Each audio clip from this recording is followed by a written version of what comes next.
அனைவருக்கும் முகமது அத்தாவுல்லாவுடைய அஸ்ஸலாம் வலைக்கும் வணக்கங்கள். திருமாவளவன் அண்ணனுக்கு என்ன ஆச்சுன்னே தெரில, ஏன் இவ்வளோ பதட்டப்படுறாருன்னு தெரியல.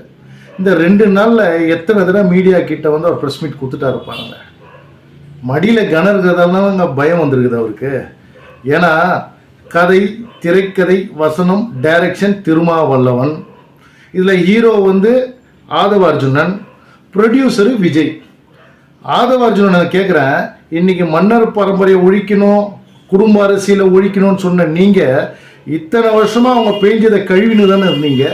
இப்போ மட்டும் எப்படி உங்களுக்கு வந்து மக்கள் மேலே அக்கறை வந்துடுச்சு? இப்போ மட்டும் எப்படி அந்த மன்னராட்சி ஒழிக்கணும்னு வந்து உங்களுக்கு தோணுச்சுன்னு எனக்கு தெரியலை.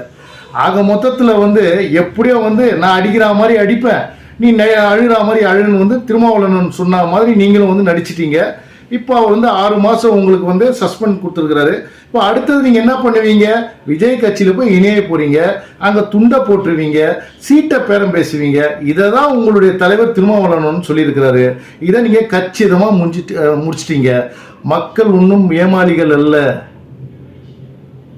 மக்கள் முட்டாளும் அல்ல. இவங்களுக்கு எல்லாரும் 2026 தக்க பதிலடி இருக்குது. அது மரணடி, செருப்படி மக்கள் வந்து கண்டிப்பாக கொடுக்க தான் போகிறாங்க. ஜெய்ஹிந்த்.